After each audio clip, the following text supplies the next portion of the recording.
Bonjour. Le 19 août 1917, à Fatima, au Portugal, en pleine guerre mondiale, la Vierge étant apparue ce jour-là, non pas le 13 mais le 19, parce que des policiers avaient enfermé les trois voyants, Lucie, Jacinthe et François. La Vierge donna un message extraordinaire, très profond.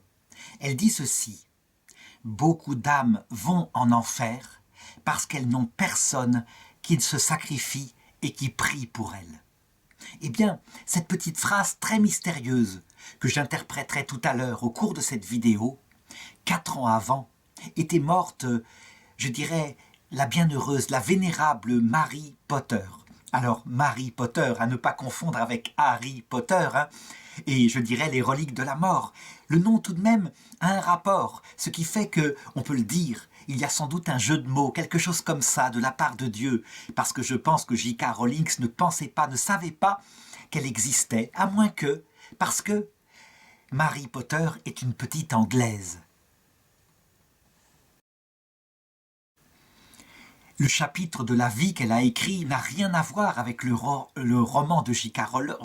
Rowling qui s'appelle Harry Potter, mais véritablement, le seul rapport, si on pouvait en trouver un, c'est qu'elle donne un sens à cette vie, elle donne un sens à la mort, elle fonde une petite communauté dont le charisme particulier sera d'accompagner les mourants afin qu'ils vivent une bonne mort, une mort qui ne soit pas pour eux un enfer.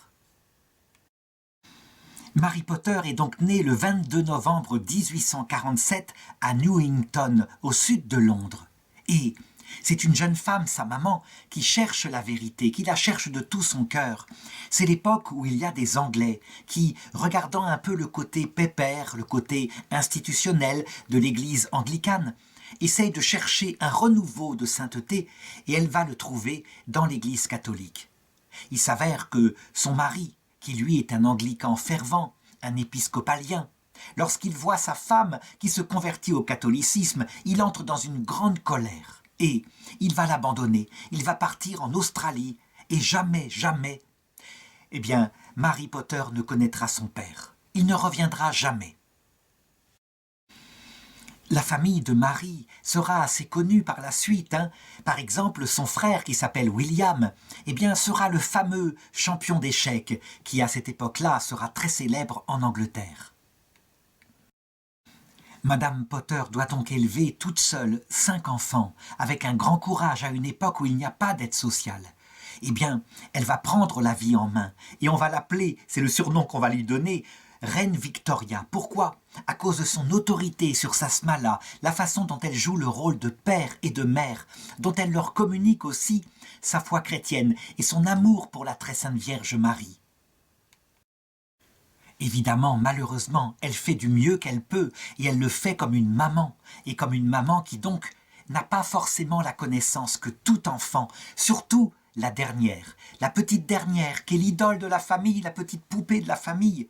Elle doit aussi, elle, recevoir de l'autorité. Tous les enfants ont besoin d'amour, amour de tendresse, mais aussi de repères et d'autorité. Et comme le père n'est pas là pour mettre le haut là, eh bien voici que Marie Potter, sa petite dernière, va peu à peu se développer dans une attitude un peu capricieuse, celle qui est toujours gâtée, celle qui est toujours adorée, comme la plus charmante, la plus belle. Je dirais, on fait son malheur. Autant les autres frères et sœurs seront bien élevés, autant la petite aurait pu partir sur une voie négative. Ce n'est pas perdu, je dirais, comme elle va découvrir Dieu et changer. En tout cas, cet apprentissage-là va lui être très utile. Tout sert à celui qui aime Dieu, dit-on, et donc elle l'écrira plus tard en regardant sa propre enfance. Ce qui me cause le plus de peine dans ma vie passée, c'est d'avoir aimé être aimé. Être aimé pour ce que j'étais, à cause des qualités que j'avais. J'étais une sorte d'idole dans ma maison et dans le cercle de nos connaissances, aimant être aimé pour moi-même et non pour Dieu. Dès mon enfance, je voulais être aimé par les autres et me dévouer pour eux. Et c'est pour cela que je me dévouais, non pas pour eux, mais surtout pour être aimé moi-même. Lorsque j'étais devenue grande, l'amour de mes frères ne me suffisait pas. Je voulais avoir quelqu'un qui me soit entièrement dévoué. Et c'est pourquoi je fis ce mariage, ou plutôt ces fiançailles, qui furent un échec. En effet, à l'âge de 21 ans, en 1868, eh bien, elle qui rêve d'un amour total, un amour absolu, un amour romantique, qui rêve d'être la petite reine d'un homme, eh bien, elle rencontre justement un homme intègre, un homme droit, un vrai chrétien qui s'appelle Godfrey. Et, je dirais, elle se fiance avec lui, elle est fort jolie. Lui, évidemment, il l'aime, mais il se rend compte très vite de ce côté capricieux, de ce côté mondain qui est en elle. Et donc, comme il a un cœur plongé dans l'amour de Dieu, il lui fait des remarques, il lui signale, il y a quelque chose qui ne va pas entre nous, quelque chose qui ne va pas en toi. Et donc il l'encourage à prendre davantage soin de son âme et un petit peu moins soin de son corps, de ses tenues, de ses vêtements. Il va être tellement persuasif, il va tellement la convaincre, il va la mettre devant la vanité de cette vie, son côté passager, que l'effet va être peut-être pas celui qu'il attendait, l'effet va être radical. Elle se convertit, elle revient vers Dieu qu'elle avait beaucoup aimé dans sa jeunesse, elle se remet à prier, et maintenant, elle n'a plus d'autre idée que de se consacrer entièrement à Dieu, Dieu seul. Elle pense que c'est l'essentiel, elle ne pourra pas aimer autre chose que Dieu, tellement elle est convaincue que c'est l'essentiel. Elle est fiancée, évidemment, donc elle va prendre conseil auprès de son évêque, Monseigneur Thomas Grant, qui est évêque de Southwark. Et celui-ci, sans embâge, voyant ce qu'elle est, va lui donner le conseil suivant. Que votre vie passe dans le monde ou dans un couvent, vous ne devez avoir qu'un époux, Jésus. Vous êtes, par votre tempérament, trop mondaine, vous risqueriez de vous perdre dans le monde.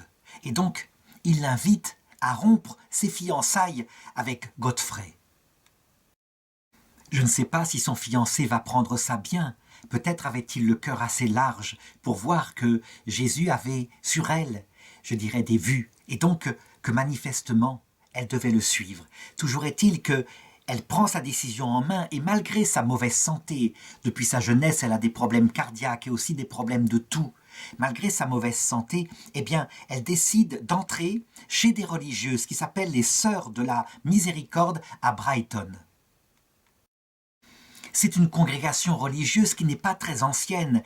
Elle a été créée 16 ans avant sa naissance, à cette époque où, partout en Europe, un vent de renouveau spirituel soufflait. C'est la grande époque où toutes les congrégations chargées d'écoles, mais aussi de la pauvreté, mais aussi des missions étrangères renaissent. Et c'est absolument incroyable, puisqu'il y avait eu Napoléon. Et donc, qu'on pensait, après la Révolution française, que la religion catholique était terminée, en tout cas en France.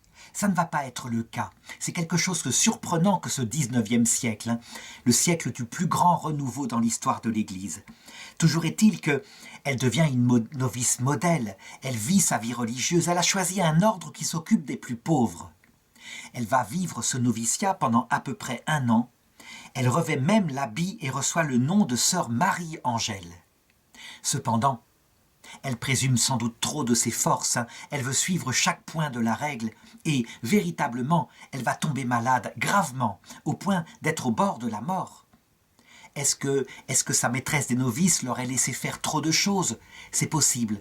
En tout cas, elle n'a rien perdu de ce noviciat.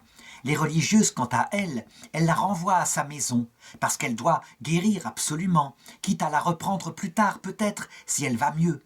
Mais elle la renvoie à la maison. Donc, c'est considéré pour elle comme un échec, une grande douleur, et pour sa mère, qui n'était pas d'accord avec cette vocation, comme une grande joie. Sa mère, évidemment, elle souhaiterait qu'elle reprenne ses fiançailles, qu'elle se marie, qu'elle lui donne des petits-enfants. Ça, c'est le langage de sa chair. Mais, manifestement, ce n'est pas le cas. En ce qui concerne Marie, elle continue ce qu'elle a appris au noviciat, et en particulier cette vie régulière qu'elle vit dans sa chambre à la maison avec l'oraison des lectures spirituelles. Et c'est à cette occasion-là, pendant sa convalescence, qu'elle va découvrir un petit livre très connu en France, écrit en français à la base, qui est d'un auteur qui peut-être deviendra un jour docteur de l'Église, Saint Louis-Marie Grignon de Montfort.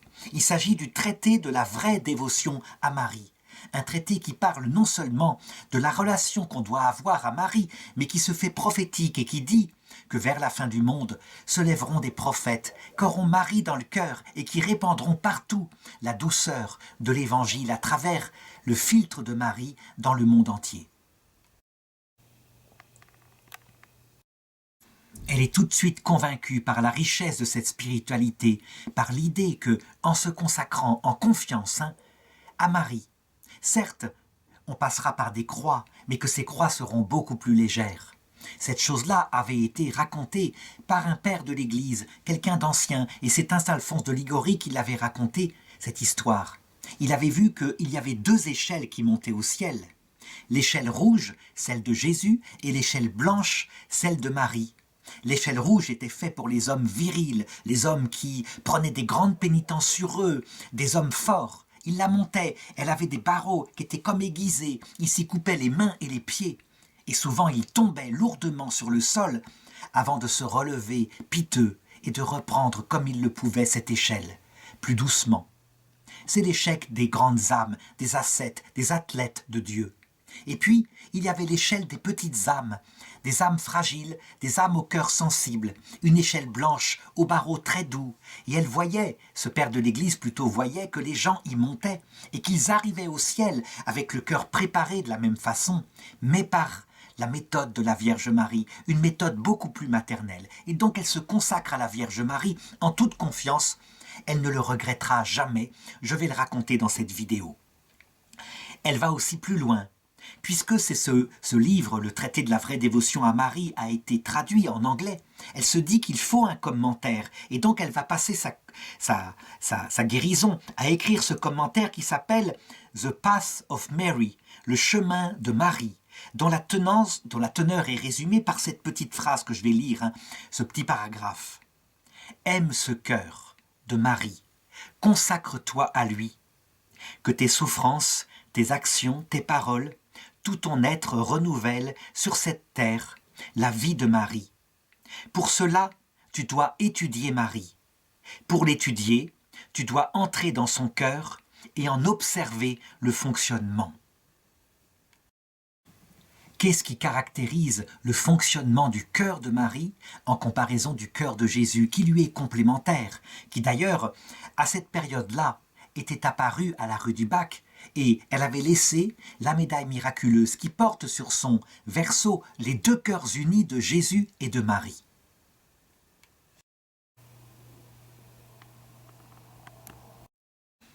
Eh bien, le sens de ce cœur de Marie mis au même niveau que le cœur de Jésus est très simple. Jésus, quand on regarde son cœur et sa vie, donc le secret de son âme, on y voit d'abord se manifester la puissance de Dieu. Il est le Créateur, et ceci parce que il a voulu s'incarner dans un corps masculin. Il est un homme, et cet homme signifie donc la puissance. Et puis il a prêché avec intelligence, avec génie. Il a fait des miracles, et donc on voit rayonner ainsi en lui, je dirais, la puissance du raisonnement, la puissance de l'explication, l'intelligence qui nous révèle le Père. Le Christ, évidemment, il y a en lui tout ce secret ultime, la révélation de l'amour et de l'humilité du Père, en particulier à sa croix. Mais il fallait qu'il y ait à côté de lui Marie, pour que l'intelligence et la puissance soient là, bien sûr, mais en premier lieu, ces valeurs plutôt féminines que sont l'humilité et l'amour. Elle n'a presque pas parlé dans l'Évangile, elle n'a rien fait, elle a écouté, elle a agi, elle a prié.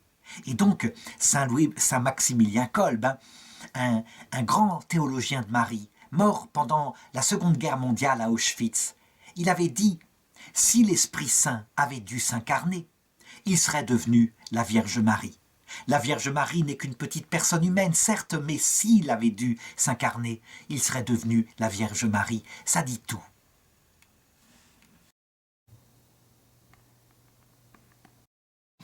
Plus tard, puisque la Sainte Vierge va prendre au mot Marie Potter, lorsqu'elle fondera son œuvre, eh bien, elle lui donnera cette devise.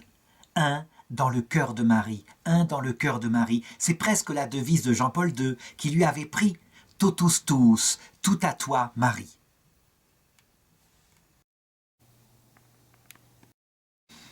Cette convalescence va l'emmener plusieurs jours à l'hôpital, et là, elle sera dans des chambres communes.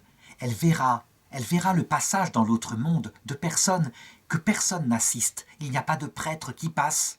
Quelquefois, elles ne sont pas croyantes du tout. Et donc elle observe cette façon dont elles meurent.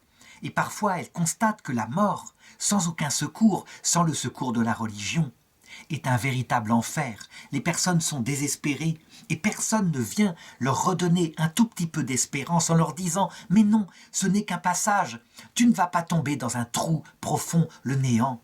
De l'autre côté, tu seras accueilli. » Elle est bouleversée par cela. Elle constate, je dirais, 3 sortes de morts dans son hôpital, là où elle est.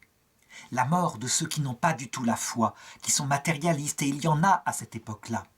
C'est une mort terrible, très souvent. Et quelquefois, tellement c'est désespérant, ces pauvres gens essayent de ne pas penser à la mort, de la nier, et advienne que pourra. Il y a la mort des braves personnes, des personnes humbles, des personnes qui cherchent Dieu. Alors, elles crient vers Dieu, elles supplient, elles appellent, et quelquefois, quand il n'y a pas d'aide, eh bien, c'est une grande souffrance. Ça serait un peu comparable à la mort du bon larron à la croix. Et puis, il y a la mort de ceux qui ont le Christ dans leur cœur, ceux qui sont absolument convaincus que bientôt elles vont revoir le Christ, et non seulement cela, mais qu'elles vont voir ceux qu'ils ont précédés, leur père, leur mère, souvent morts depuis longtemps. Et elles constatent cette espèce d'allégresse dans le regard, comme si l'avenir était devant ces personnes-là. Elles sont jeunes. Elle va comprendre à ce moment-là qu'il faudrait absolument, c'est une intuition qui lui vient, il faudrait faire quelque chose pour aider ceux qui s'approchent de la mort, pour les accompagner. C'est plus qu'une intuition, hein. En fait, je vais le montrer un peu plus tard, ça venait de l'Esprit Saint qui lui suggérait. Elle est absolument convaincue qu'il faudrait faire une sorte d'œuvre, elle ne voit pas encore très bien laquelle, peut-être avec des laïcs qui passent dans les hôpitaux et qui aident les gens à vivre leur mort avec le Christ. Tout le monde doit mourir, mais on ne peut pas souhaiter aux gens la mort du mauvais larron dans un désespoir total, ni la mort du bon larron, comme ça qui espère mais qui ne sait pas trop quoi. La seule mort qui est légère, la seule mort qui est facile à porter, c'est la mort qui a une direction, où on est averti pourquoi il faut y passer. En fait, elle a travaillé toute la théologie de cela, elle le sait. La mort, ce n'était pas le projet de Dieu au départ. Adam et Ève auraient dû être montés au ciel, comme la Vierge Marie, par une assomption. Ils choisirent leur liberté, et donc c'est à défaut que Dieu imposa à l'homme certaines fragilités, comme par exemple les pulsions qu'on ne contrôle pas bien en soi, afin que nous apprenions d'une autre façon l'humilité, mais aussi certaines ignorances. Dieu se cacha à partir de cette période-là. Et puis, il imposa à l'homme de mourir. Et cette mort devait être comme la marque ultime qui lui révélerait la vraie mesure de ses jours, à quel point il était un être fragile. Donc Dieu avait imposé cela, lui qui aurait pu apparaître ensuite à Adam et Ève et à leurs enfants, et aller les chercher avant qu'ils ne meurent, les emporter dans le ciel avec leur corps. Il ne le fit plus, mais dans un seul but, les sauver. Or, étant dans l'ignorance, on se mit à oublier cela, et donc les gens se mirent à croire que la mort, c'était peut-être la descente dans un cercueil, et c'est tout, la décomposition, l'absence totale de vie et pour l'éternité. Ça leur faisait peur. Le pire, c'est que pendant tout un temps, on le voit dans la première partie de l'Ancien Testament, jusqu'à l'exil à Babylone globalement, eh bien, Dieu ne révéla pas au peuple juif, son peuple, qu'il y avait une vie après la mort. Moïse n'en parle pas. Il promet simplement, si on observe les commandements, eh bien, un bonheur sur terre et une descente assez tranquille dans le tombeau. Ce qui, évidemment, se mit à désespérer un homme comme le roi Salomon, qui devint à la fin de sa vie cynique. Pourquoi ? Parce qu'il le disait dans son livre de Qoéleth, c'est lui qui l'a écrit, paraît-il. Alors, est-ce qu'il y a une vie après la mort ? On n'en sait rien, personne n'est jamais revenu, et donc tout est vanité. Moi, je vais observer vaguement la loi de Dieu, après tout, pour ne pas qu'il m'arrive des pépins.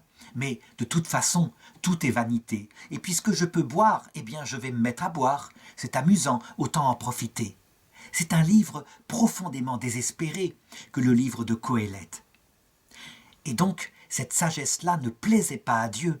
Voilà pourquoi, on le sait, plus tard, après l'exil à Babylone, les prophètes prirent conscience que toute la terre de Palestine, la terre conquise, qui s'appelait ensuite Israël, n'était que le symbole de la vie après la mort, qu'elle existait. Et ensuite les Grecs vinrent, ils conquérirent Israël, et ils apportèrent leur philosophie qui démontrait que l'âme était immortelle. C'est ainsi que peu à peu, tout fut préparé jusqu'à ce que Jésus vienne et enfin donne l'explication de tout. Pourquoi la souffrance? Eh bien, pour nous apprendre l'humilité. Pourquoi la mort? Pour la même raison.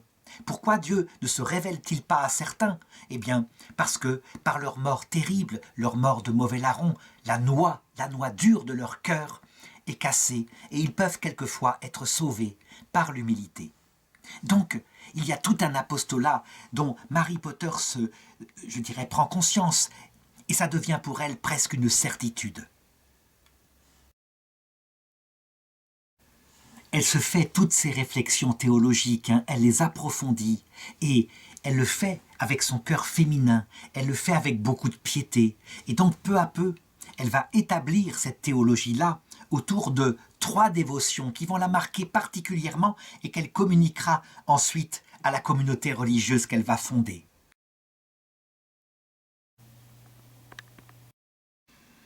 Elle tient en 3 points que je voudrais donner dans l'ordre suivant.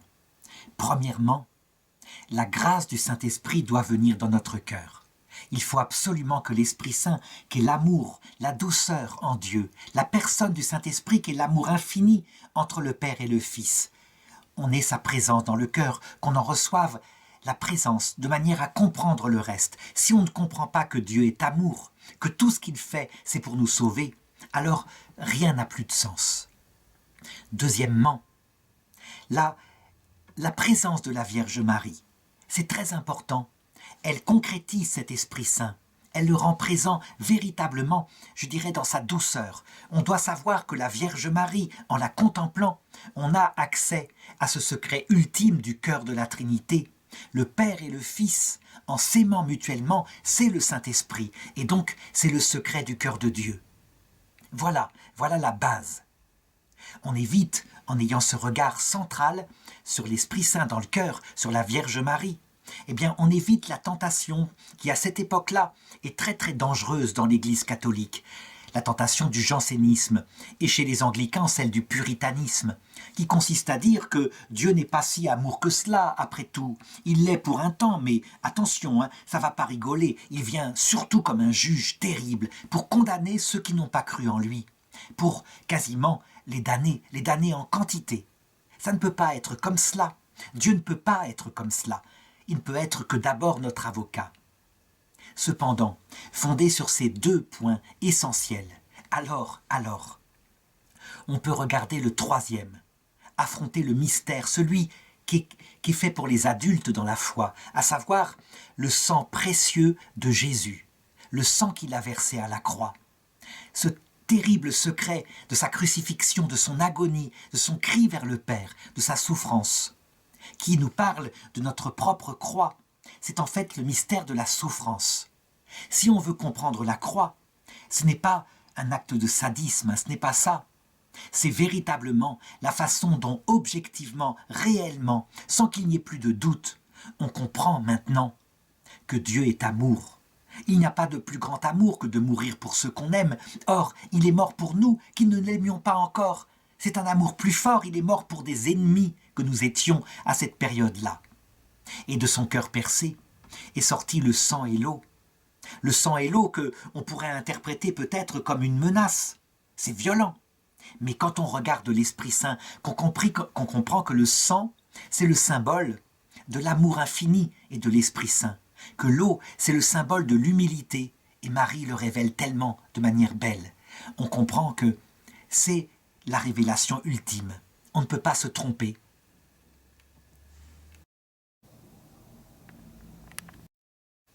Pour elle, il y a dans ces 3 points une pédagogie extraordinaire. Tout est résumé dans ce qu'elle prêchera à sa petite communauté. Et donc en février 1875, elle a maintenant 28 ans, elle est très jeune, elle va écrire cette phrase qui résume tout. Le cœur de Marie, le précieux sang de Jésus, le Saint-Esprit, avec eux, tu combattras et tu vaincras. Oui, c'est un combat spirituel, et là, on ne peut pas se tromper. Fondé sur ces 3 pieds qui forment un peu comme la solide base d'un tabouret. 2 pieds, c'est pas solide, un pied, ça branle complètement, mais 3 pieds, c'est solide. Eh bien, Marie va pouvoir développer alors la façon dont on peut accompagner les mourants et véritablement enseigner ou se préparer à enseigner à celles qui peut-être la suivront ce qu'on doit dire aux mourants.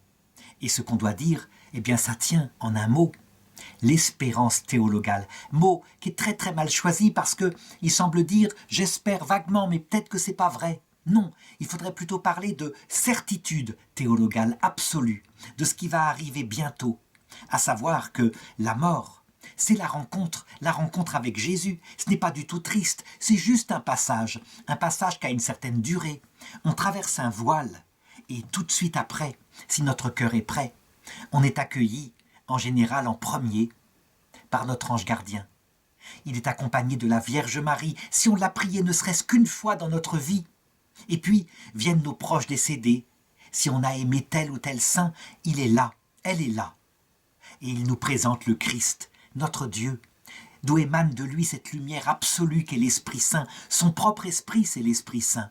Donc, un mystère d'espérance et de joie et d'allégresse. Comme si cette vie, c'était en fait le ventre de la mer.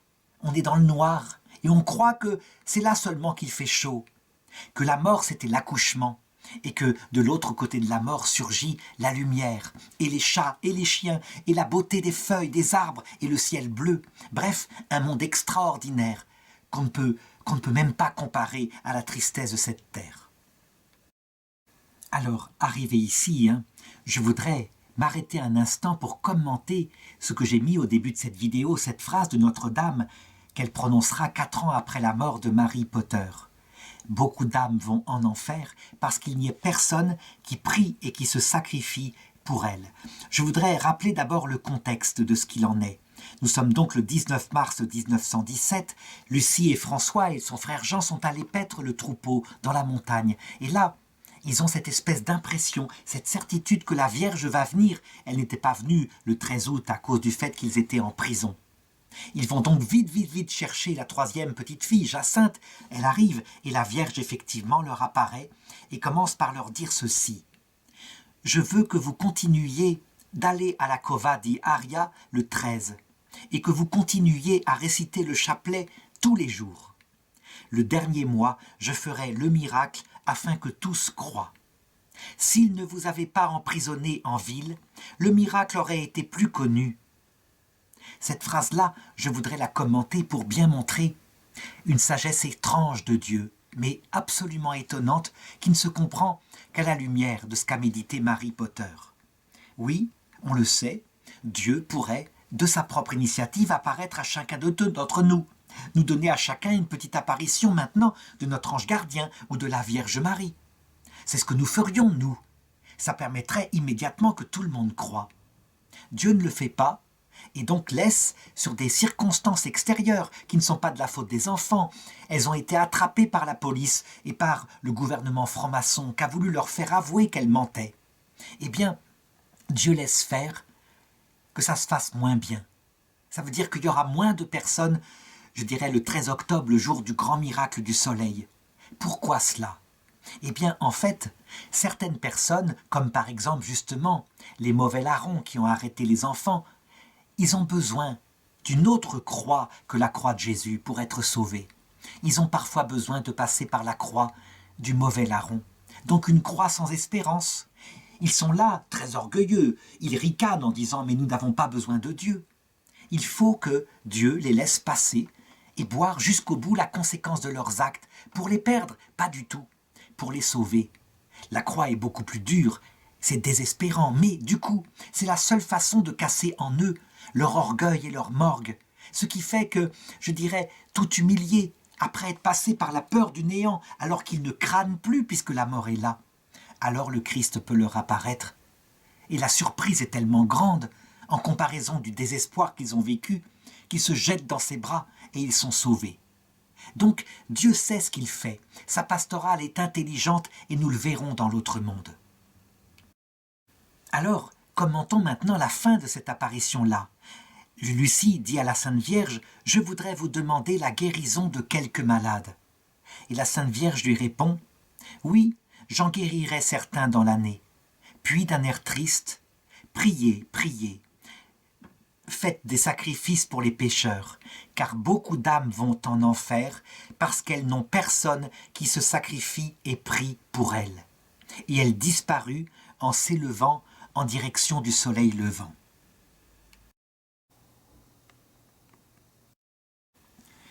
La phrase là, si on ne la regarde pas avec la Sainte Vierge et avec l'Église catholique, la phrase, en fait, elle est ambiguë. Parce que si on la considère comme cela, ça voudrait dire que des gens, et c'est comme ça que l'interpréteront beaucoup de scolastiques, des gens vont dans l'enfer éternel des damnés, celui qui n'aura jamais de fin, parce que personne n'a prié pour eux. Mais ce serait quelque chose d'aberrant. Ça voudrait dire qu'il y aurait une injustice absolue, et que ceux qui ont la chance, comme Sainte Thérèse de l'Enfant Jésus, d'avoir eu de bons parents, seraient favorisés par rapport aux autres. Or Jésus dit l'inverse. Il dit « Heureux les assoiffés de justice, ils seront rassasiés », ce qui veut dire que tout le monde aura la même chance, la chance absolue, la chance plénière. Donc ça veut dire autre chose. Mais pourquoi la Vierge est-elle ambiguë? Eh bien justement, afin que chacun comprenne à sa façon, il y a un texte dans l'Évangile en 2 Thessaloniciens chapitre 2, verset 11 qui dit « Voici pourquoi Dieu leur envoie une influence qui les égare, qui les pousse à croire aux mensonges. » Et donc, effectivement, du côté des jansénistes, cette phrase a été interprétée en disant « Vous voyez, l'enfer est une loterie. Et donc, Dieu est terrible, il n'est pas mort pour tout le monde. » C'est leur théologie. Ils disent qu'il est mort pour quelques-uns qu'il avait préparés à l'avance. L'Église catholique s'y oppose. Il y aura même un dogme dans le Concile Vatican II qui dit « Non, il est mort pour tous ». Pourquoi la Sainte Vierge alors est-elle ambiguë, alors que nous savons très bien? La réalité, c'est que ceux qui veulent aller en enfer, par un péché contre l'Esprit Saint, se moquent pas mal, compris pour eux. Ils ricanent de la prière, de leur famille, ils n'en ont rien à faire. Même le Christ et son apparition ne peut les convertir. Ils sont tellement orgueilleux, dit sainte Faustine, qu'ils résistent à tous les efforts de Dieu pour les sauver. Et pourtant, les jansénistes, avec leur cœur dur, l'ont compris. Selon ce sens janséniste, quel est le vrai sens de cette phrase? Eh bien, voilà, c'est très simple. D'abord, ce qu'a compris Marie Potter. Beaucoup vivent une mort infernale, parce qu'il n'est personne pour prier pour eux et pour se sacrifier, en venant les voir, en leur parlant du Christ, en les aidant à recevoir les sacrements, en faisant venir un prêtre. Quelle mort terrible, par exemple, de ces pauvres personnes âgées qui, au moment du Covid en 2022, on enferma dans des maisons de retraite au prétexte de sauver leur vie physique, qui moururent en se laissant glisser dans la mort de désespoir après 6 mois dans leur chambre, enfermés, et qui n'eurent même pas la visite de prêtre. Vous comprenez, c'est interdit, ils pourraient être contaminés par le virus. Le petit virus qui tuait des personnes âgées. Voilà ce qu'on appelle une mort d'enfer. Et puis, deuxième sens, il est beaucoup qui vont en enfer, au ce sens qu'on appelle l'enfer, le purgatoire, un lieu inférieur, un des lieux inférieurs. Donc beaucoup d'âmes vont au purgatoire, qui s'arrêtera à un moment donné, parce qu'il n'est personne qui prie pour eux, qui leur montre combien ils sont aimés, et donc ils durcissent leur cœur.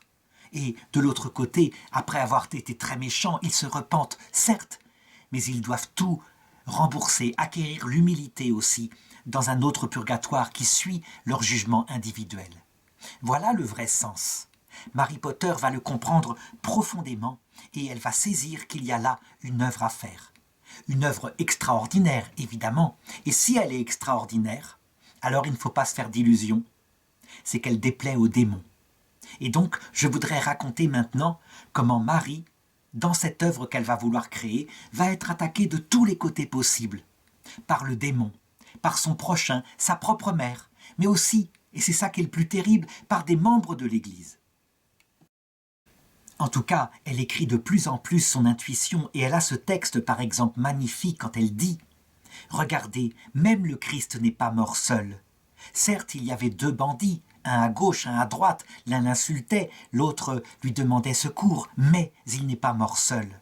Il avait auprès de lui Notre-Dame, qui ne l'a jamais abandonné.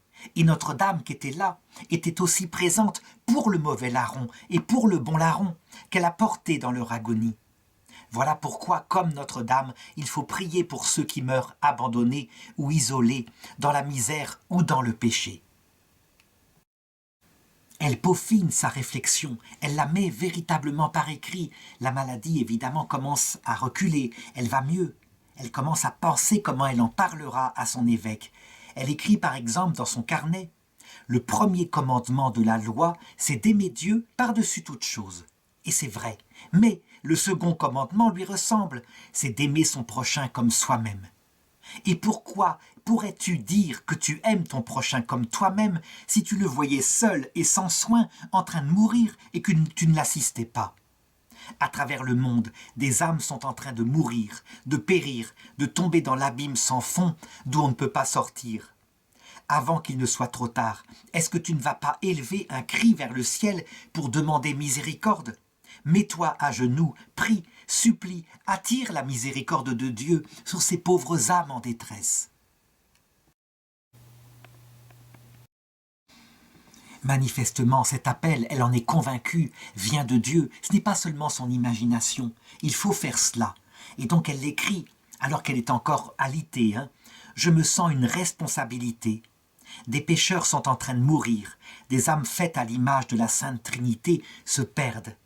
Il me semble qu'elles m'appartiennent, que je ne puis supporter qu'on me les enlève. Il me serait terrible et insupportable de ne pouvoir leur venir en aide, mais avec l'aide de Dieu, je vais le faire, je vais le pouvoir. Un jour, elle rencontre un évêque catholique qui s'appelle Monseigneur Virtu, et elle lui parle de ces intuitions-là. Et lui, il lui répond, mais c'est n'importe quoi, c'est absolument n'importe quoi. Comme si vous pourriez aider des âmes qui se sont détournées de Dieu toute leur vie. Ça ne sert à rien. D'ailleurs, le salut, c'est quelque chose qui se fera par le Seigneur. Vous n'avez aucun pouvoir de sauver. Et donc il la ridiculise. Il lui dit même, vous savez, si vous persévérez dans cette espèce de spiritualité, eh bien, vous commettrez un péché mortel. Vous serez en état de péché mortel. On voit bien, ce Monseigneur Virtu est un évêque janséniste. C'est manifeste. Et donc, elle va connaître d'abord, là, au début, alors que rien n'est lancé, de véritables angoisses. Elle sait que ça vient de Dieu, ce qu'elle dit, et pourtant un évêque lui dit que ça vient du diable.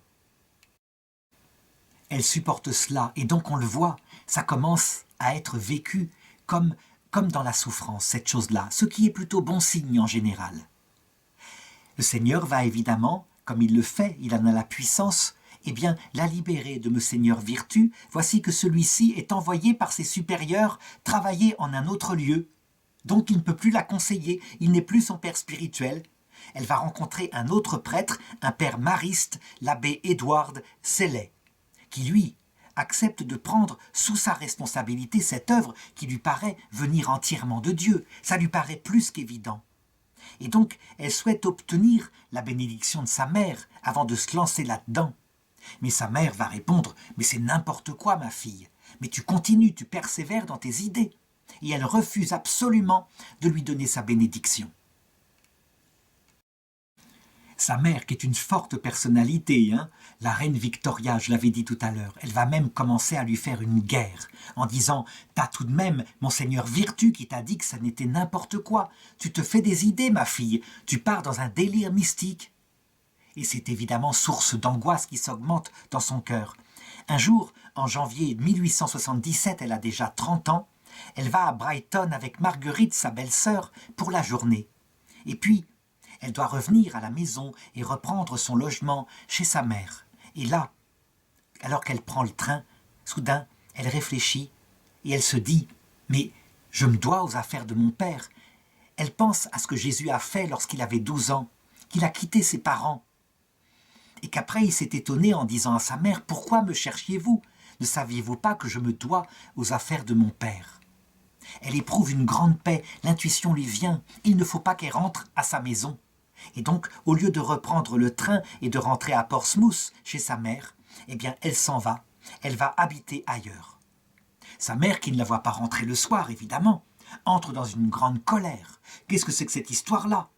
Elle est furieuse, c'est une fille indigne, elle l'abandonne, etc. Elle va même, pendant 18 mois, refuser de lui parler, de la recevoir, de lui écrire. Elle se rend ensuite avec son courage en se disant qu'elle est une femme adulte maintenant. Elle n'a pas à obéir à une telle mère qui exagère dans son autorité. Elle se rend à Nottingham pour une rencontre avec un évêque qui semble favorable à ses idées, Monseigneur Monseigneur Backshave, qui l'accueille et qui dit « Mais oui, je vous permets absolument de fonder votre institut dans mon diocèse. D'ailleurs, vous l'appellerez la petite compagnie de Marie. J'accepte, je vous donne ma bénédiction. » Et ce qu'elle ne sait pas, c'est que cet évêque, évidemment, lui, il se considère comme intelligent, comme connaissant la vie religieuse. Elle n'a fait qu'une petite année de noviciat. Et donc, il veut être un père de cette fondation, mais il va être aussi un père un peu abusif, comme je vais le montrer. En tout cas, le 2 juillet suivant, Marie et 5 jeunes filles qui l'ont suivie dans cette spiritualité reçoivent l'habit de la nouvelle communauté. C'est une tunique noire et un voile bleu. Et c'est ainsi qu'elles vont être connues sous le nom de Sœurs Bleues, Blue Sisters, en Angleterre. La tunique noire vise à symboliser la mort qui effraie, la mort comme détachement de soi, cette mort que les mourants n'aiment pas. Et puis le voile bleu, alors il symbolise le ministère qu'elles devront faire, le ministère pour apporter la Vierge Marie à ses mourants et leur apporter donc l'espérance théologale, la joie de la rencontre qui arrive. Ce qui va être frappant, c'est que cette petite Marie Potter, là, elle va faire l'unanimité de ses 5 compagnes très vite. Elle est douce, elle est affectueuse, elle crée un vrai climat familial qui plaît. Et puis, elle leur donne cette spiritualité qui est magnifique. Et elle commence à s'occuper, toutes, chacune par elle, d'accompagner des mourants, d'aller à l'hôpital, etc. Tiens, un exemple qui montre la façon dont se comportait Marie, sa grande douceur. Un jour, elles assistent évidemment au complis, elles sont des religieuses, elles fondent leur vie sur la prière. Et voici que, dans la chapelle, entre tout d'un coup un homme ivre au moment du sermon, et il se met à parler très fort, à couvrir le prêtre, à raconter n'importe quoi. Alors le prêtre ordonne au gardien de la chapelle de faire sortir cet homme pour qu'il puisse continuer son sermon. Et Marie sort des rangs, elle intervient, elle dit au gardien « Laissez-moi faire, je vais m'occuper de cet homme ». Et avec beaucoup de douceur, elle veut le ramener vers la porte. Mais le portier lui dit « Ma mère, écoutez, je vais ramener cet homme chez lui ». Mais l'ivrogne s'insurge et il répond « Ne me touchez pas, pas question, moi je partirai peut-être, mais j'irai avec elle ». Et c'est Marie. Et donc c'est ainsi que par sa douceur, sa tendresse, même auprès d'un ivrogne, elle va le faire sortir de l'église, le ramener à sa maison, puis revenir à l'église. Elle a le temps non seulement de communier, mais de recevoir la bénédiction finale. La petite communauté va bien et des vocations se présentent, tandis que leur surveillant, Monseigneur Backshave, lui, il commence à regarder d'un mauvais œil cette supérieure-là, Marie Potter, qui, manifestement, ne voudrait pas en faire des pures contemplatives, mais veut en faire aussi des actives, des femmes qui se dévouent, les deux à la fois, contemplatives, actives. C'est quoi cette espèce de nouvelle forme de vie? Il n'est pas habitué. Ça existe déjà, bien sûr, ailleurs, et depuis longtemps. Saint Vincent de Paul a fondé quelque chose comme cela. Mais lui, qui n'a sans doute pas l'expérience de la vie religieuse, de ses diverses formes, qui est peut-être trop centrée sur les ordres purement contemplatifs, comme les carmélites ou les bénédictines, il met le haut là. Et donc, 3 semaines après la fondation des Petites Sœurs, il destitue Marie de son rôle de supérieure, il confie la direction de la communauté à une autre sœur. Pour n'importe qui serait attaché quelque part humainement à ce qu'elle a tout de même porté par sa réflexion. Elle a écrit toute la spiritualité. Ce serait un choc. Peut-être qu'on se révolterait, on partirait ailleurs. Mais la réaction de Marie Potter va être absolument fantastique. Elle l'écrit. Si cette œuvre avait été mon projet à moi, j'aurais probablement dit que je ne pouvais pas céder à la direction d'un autre. Mais je ne crois pas du tout que ce soit un projet à moi. Je crois que c'est une œuvre du Tout-Puissant, une œuvre qui lui est particulièrement chère et donc par conséquent qui doit être marquée du signe de la croix. et je laisse à Dieu en lui disant qu'il doit s'en charger. Il veut me renvoyer de ce rôle, eh bien qu'il me renvoie. Je ressens de la tristesse, certes, en voyant que les choses ne se passent pas comme je l'aurais espéré. Mais ma confiance en Dieu n'est pas du tout ébranlée. Bien qu'il ne veuille pas tout, qu'il ne veuille pas tout ce qui se passe, évidemment il y a des injustices, eh bien Dieu, c'est Dieu qui le permet. Et nous allons voir, il tirera du mal, il tirera du bien de ce mal. Il le fera.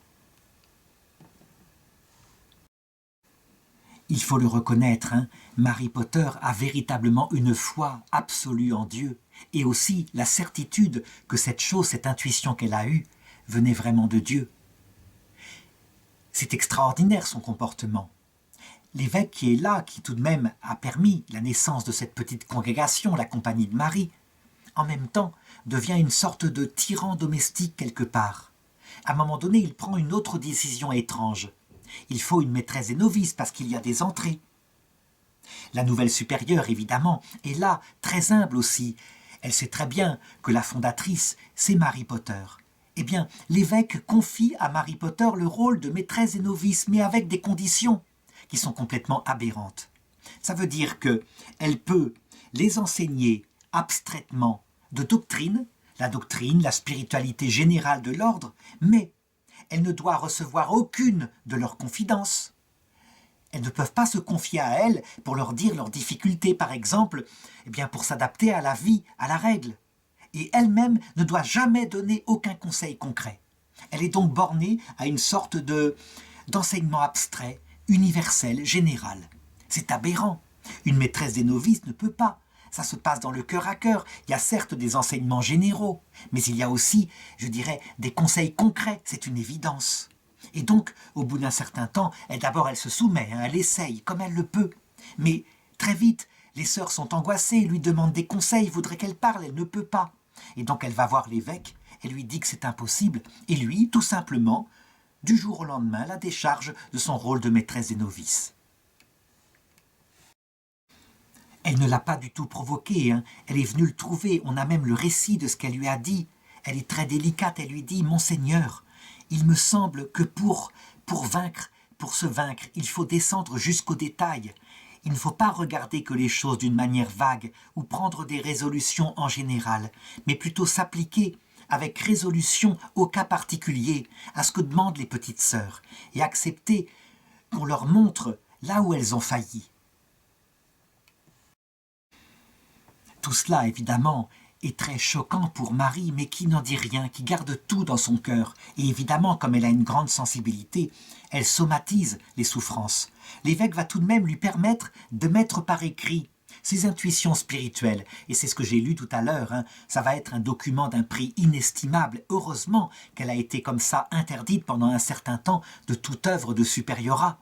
Sinon, nous n'aurions pas ces écrits avec cette qualité. N'empêche que elle somatise, on peut le deviner, c'est source d'une grande souffrance. Elle a 31 ans en 1878, quand, eh bien, elle a mal au sein, elle va consulter un médecin qui, eh bien, diagnostique un cancer, un double cancer du sein. C'est quelque chose d'extrêmement dangereux. À cette époque-là, il n'y a aucun médicament, rien qui puisse arrêter les choses, sauf peut-être une tentative, ce qu'on appelle une mastectomie, c'est-à-dire que lui enlever les deux seins d'un coup, en espérant qu'il n'y aura pas de récidive, qu'il n'y aura pas de métastase. Et quelquefois, ça marche.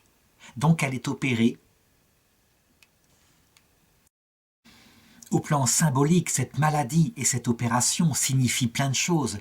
Signifient comment Mary Potter a le cœur transpercé par la souffrance, mais elle tient bon. D'ailleurs, elle écrit à cette période-là, très très dure. Elle aurait pu partir comme ça, maintenant.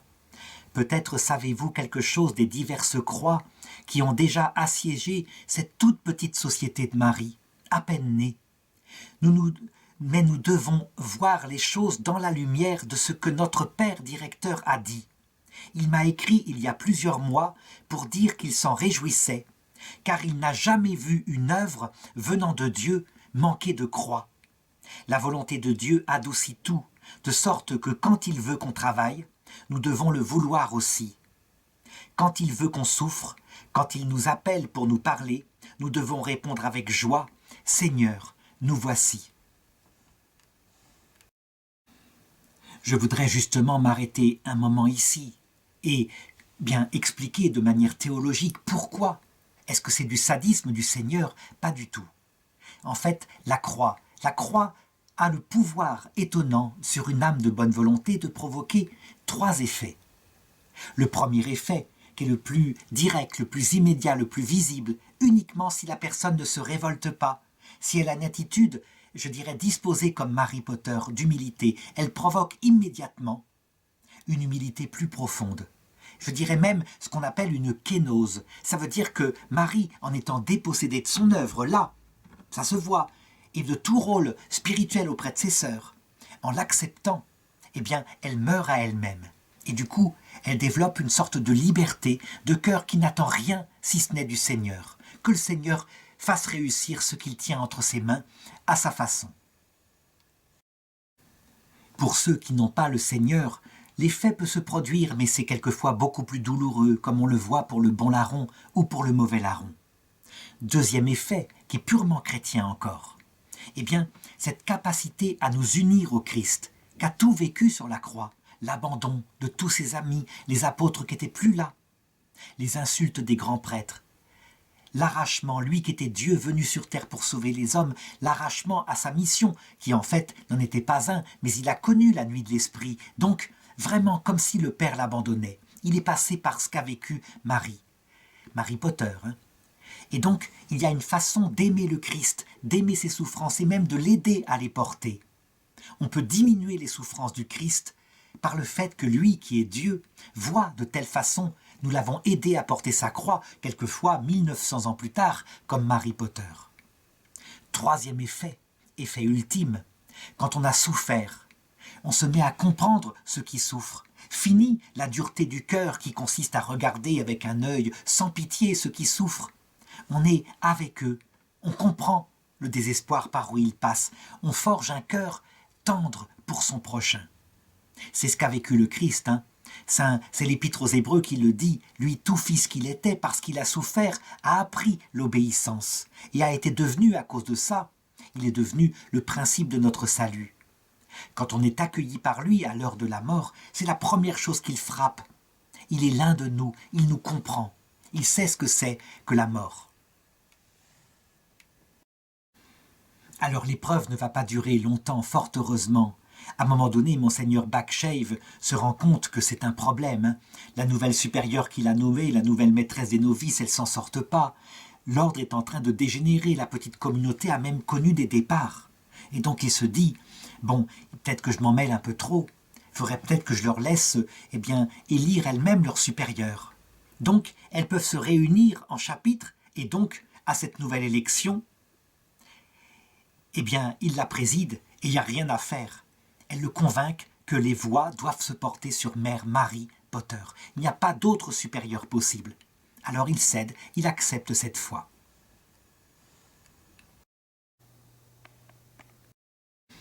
Elle retrouve donc toutes ses charges, et cette fois sans limite, elle peut non seulement enseigner la spiritualité qu'elle porte en son cœur à ses sœurs, mais aussi les conseiller comme une mère dans le domaine pratique, et l'ordre se met évidemment à fleurir. C'est à ce moment-là qu'elle va développer une spiritualité très très belle, très particulière. À force de contempler Marie, image de Dieu, avant que le père Kolb ne l'ait théologisée, elle commence à développer l'idée que Dieu est d'abord une mère. Dieu n'est pas un père, il est d'abord une mère, dit-elle. L'amour maternel de Jésus et de Marie. L'amour de Dieu est un amour maternel. Ce sont des expressions qu'elle utilise. Je sais que certains diront, mais c'est n'importe quoi. Si Dieu avait voulu devenir une mère, il se serait incarné en femme. Eh bien non. Il a donné ce rôle à Marie, mais c'est véritablement maternel, en ce sens que, ultimement, le secret du cœur de Dieu, ce qui sort de son cœur à la croix, je l'ai dit, c'est le sang et l'eau. Et le sang, c'est un symbole de l'amour, l'eau, c'est un symbole de l'humilité. Eh bien, ce sont des qualités maternelles. C'est très connu dans les très anciennes civilisations, comme la civilisation taoïste, qui expliquait la complémentarité entre l'homme et la femme par ce schéma-là.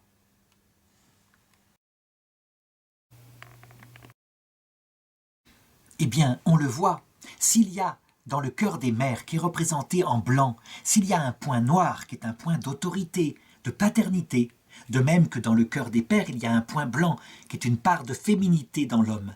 Il n'empêche que les qualités de la mère, disaient les taoïstes, sont celles de la douceur, de la tendresse, de la chaleur d'un foyer, de l'accueil des enfants, de la pitié. Donc, véritablement, le secret ultime du cœur de Dieu est maternel. C'est, il faut le remarquer, la spiritualité exactement inverse de celle des jansénistes qui disent « mais non, le cœur de Dieu est le cœur d'un père absolument intransigeant. On a le temps de se convertir là, mais après, ça ne rigolera pas. » Fondée sur les croix qu'elle a vécues, cette petite mère Mary Potter va même développer une action de grâce. Elle le comprend intérieurement, comme si l'Esprit Saint éclairait son intelligence. Elle va dire à ce moment-là, ou plutôt écrire, « Comme Dieu a été bon pour moi. Si seulement je pouvais le remercier, et si nous pouvions toutes le remercier. Les siècles éternels seuls pourront nous permettre de remercier Dieu pour ce qu'il a fait. Quand nous regardons en arrière la vie qu'il nous a fait mener, avec les croix que nous avons vécues, quel motif de gratitude! Le fait que nous ayons eu la grâce de marcher avec Jésus sur le chemin de la croix, que nous ayons souffert un peu et ayons été méprisés, humiliés. Pour ces grâces, nous avons une dette envers notre Seigneur, car nous ne l'aurions pas pu par nous-mêmes devenir comme il le fallait. Non, à l'heure de notre mort, notre gloire ne sera pas dans les couvents ou les hôpitaux que nous aurons construits, mais lorsque nous dirons avec l'apôtre « Pour moi, que jamais je ne me glorifie, sinon dans la croix que le Seigneur Jésus-Christ a bien voulu m'envoyer. » L'allégresse qui lui vient de cette compréhension que lui a donnée cette souffrance, cette avancée spirituelle, lui fait faire des choses absolument incroyables. Elle écrit à cette période-là au pape Pie IX. Nous sommes après la perte des airs du Vatican qui a eu lieu en 1870. Et il est enfermé au Vatican, mais elle n'hésite pas à lui écrire comme si la Vierge Marie lui avait parlé, et elle lui parle comme si la Vierge Marie lui parlait. Elle lui envoie cette lettre qui dit ceci. C'est Marie qui parle, hein. Marie, la Vierge Marie qui parle. « Mon enfant, Dieu Tout-Puissant, ne peut me donner, après la possession de lui-même, rien de plus désirable ni de plus précieux que des âmes, mes enfants. Et cela Jésus le savait.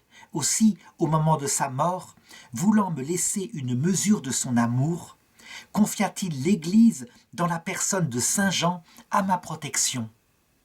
Viens donc à moi et amène-moi l'Église tout entière que j'ai portée dans mon sein depuis le temps où j'ai porté son auteur, Jésus. Que le saint vicaire de mon Fils, que le pape proclame de sa croix que je suis la mère de cette Église, qu'il s'unisse à son maître Jésus en disant aux nations de la terre « Voici ta mère » et qu'il consacre l'Église qui lui est confiée à mon cœur maternel. Et moi, je montrerai que je suis la mère de l'Église. Cette demande du pape ne recevra pas de réponse à cette époque-là, mais elle recevra une réponse exactement 88 ans plus tard, le 21 novembre 1964, lorsque le pape Paul VI proclamera Notre-Dame, mère de l'Église. C'est au moment de la clôture de la 3e session du Concile Vatican II.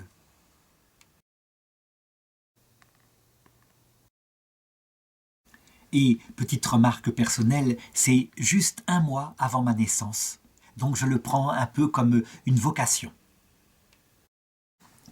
Alors en Angleterre, le temps passe, les années passent et de plus en plus d'entrées. Comment pourrait-il en être autrement? Ça vient du propre charisme de Mary Potter, de sa douceur, de ce climat tendre et familial, et puis de l'intelligence de ce qu'elle prêche. Si bien que, en octobre 1882, elle a maintenant 35 ans, eh bien, elle se rend à Rome avec quelques sœurs pour aller rencontrer le pape, le successeur de Pie IX, le pape Léon XIII. Elles veulent obtenir l'approbation de l'Institut. Et elles ont la grande joie d'être reçues en une audience privée. Et le pape Léon XIII, le pape Léon XIII les accueille avec vraiment beaucoup de douceur et leur dit que il voudrait bien qu'elles fondent à Rome, ici même, une maison de leur congrégation. ce qu'elles vont s'attacher à faire très vite pour lui obéir. Le pape l'invite aussi à commencer à rédiger des constitutions et de venir prendre langue pour cela avec des canonistes du Vatican, des gens qui sont expérimentés, spécialistes. Et donc, elle va se mettre à écrire et en même temps, elle va commencer à fonder un hôpital à Rome. Parce que, il faut le dire, Marie Potter non seulement a donné comme finalité à son ordre l'accompagnant des mourants, mais elle se rend compte que toutes les misères, tous les apostolats l'intéressent, sans exception. Les enfants, les femmes abandonnées, etc. Les malades en particulier. Donc, les constitutions sont très simples et très vite, elles vont être approuvées par le Saint-Siège. Et le 31 mai 1886, elle écrit, Marie Potter écrit, « Ce n'est pas mon œuvre, mais c'est celle de Dieu. Quiconque considère cette œuvre comme mienne l'amoindrit. » Et les fondations se multiplient. On en voit qui sont créées en Australie sur l'invitation de l'archevêque de Sydney, puis en Italie, en Irlande. Je voudrais raconter une anecdote amusante à ce propos. Je l'ai dit, Marie est ouverte à toutes les œuvres. Et elle s'est rendue compte en Italie qu'il y avait souvent des jeunes filles qui avaient été abandonnées par leurs copains après avoir été mises enceintes, et que c'était pour elles véritablement une véritable détresse. Elles se retrouvaient démunies, souvent chassées par des parents qui ne pensaient qu'à la réputation de la famille, et donc dans la rue. Beaucoup du coup, essayaient d'avorter ou abandonner leur enfant à la naissance. Et donc elle se dit qu'il faut absolument que son ordre s'occupe des mamans qui sont dans une telle détresse et de leur nouveau-né. Donc elle décide d'orienter quelques sœurs vers cet apostolat. Donc il s'agit de prendre en main les mères pauvres, les aider non seulement au moment de l'accouchement, mais dans les semaines qui suivent, et très concrètement, leur apprendre à faire téter le bébé, leur apprendre à donner les soins, et puis leur donner des biens matériels. Et bien voilà qu'un cardinal d'Angleterre, le cardinal Manning, qui est l'archevêque de Westminster, va prendre cette espèce de décision bizarre en disant que c'est absolument indigne que des religieuses, des femmes consacrées, puissent ainsi se dévouer à des femmes qui ont commis des péchés. Et donc, il va prendre un décret pour interdire cette activité aux sœurs. Alors cette fois, Mère Marie Potter ne se fait pas faire. Elle écrit au Saint-Siège et le Saint-Siège va lui répondre dès 1886 avec une permission d'abord limitée ad experimentum, comme on dit, et puis dès 1905, alors qu'elle a 58 ans, une permission plénière à ce service, c'est une évidence. Si la Vierge Marie à la Visitation est allée aider Élisabeth, c'est sans doute que cette vocation fait partie de celle de l'Église. Et les années passent ainsi, avec, un foisonnement, une vraie floraison de cette petite compagnie de Marie. Tandis que Marie Potter, quant à elle, sa santé commence à décliner. Elle n'a jamais eu une bonne santé. Et elle fait cette prophétie-là. Elle dit, vous savez, le jour où je ne pourrai plus communier, ce sera le moment où je devrais partir vers le ciel. Ce sera mon dernier jour. Voici qu'en 1913, elle a maintenant 66 ans, elle est à Rome et voici que la nouvelle se répand que la Santa Madre, c'est comme ça qu'on l'appelle, à cause de son rayonnement, elle est gravement malade. Elle est très appréciée des Romains pour sa charité. Elle est vraiment considérée comme une mère du peuple. Et donc les gens commencent à se précipiter vers sa maison, là où elle demeure, pour lui rendre visite, leur signifier leur amour. Même le pape Saint Pie X envoie le cardinal Méry Delval, qui est son secrétaire d'État, carrément, avec une bénédiction spéciale pour Marie Potter. Et puis, le 9 avril, pendant la célébration de la Sainte Messe dans sa chambre, au moment de la consécration, elle étend les bras en prononçant à plusieurs reprises le nom de Jésus. Elle semble regarder un point particulier dans la pièce, comme s'il était là, comme s'il lui apparaissait. Et ensuite elle perd conscience et elle rend paisiblement son âme à Dieu, alors que la messe s'achève. C'est une mort magnifique où on voit, comme le devinaient les sœurs partout, quand une religieuse mourait, on voit le ciel s'ouvrir au moment de la mort. Et c'est pourquoi, très souvent, les sœurs voulaient assister à la mort de leur consoeur de cette manière-là.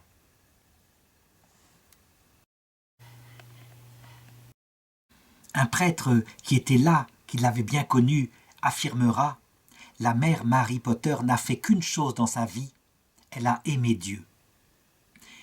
Son œuvre, eh bien, à l'heure de sa mort, sa petite compagnie comptait 16 maisons répandues en Europe, en Amérique du Nord, en Australie, en Afrique. Eh bien, aujourd'hui, les sœurs sont sur les 5 continents.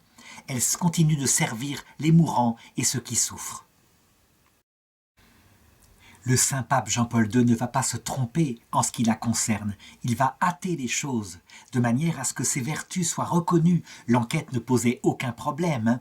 Ses écrits étaient parfaits, théologiquement. Et donc en 1988, elle est déclarée vénérable. Ça veut dire que, suite à son enquête, l'Église, de manière faillible, mais sérieuse tout de même, pense qu'elle a vécu héroïquement les vertus théologales et la vertu d'humilité pendant sa vie. Son corps est ensuite déplacé en 1997 au cœur de la cathédrale de Nottingham. On attend maintenant les miracles authentiques qui permettront qu'elle soit béatifiée, puis canonisée. Est-ce qu'elle le sera un jour? Eh bien, je ne sais pas. Quelquefois, le fait même de rester simplement comme cela, méconnu, humble, simplement vénérable, mais les fidèles ne s'y trompent pas, eh bien, est un signe des vertus principales qui plaisent au ciel. Ce n'est pas ce qu'on a construit sur terre, les hôpitaux, disait-elle, mais l'humilité, l'amour qu'on aura mis pour le Seigneur et pour son prochain.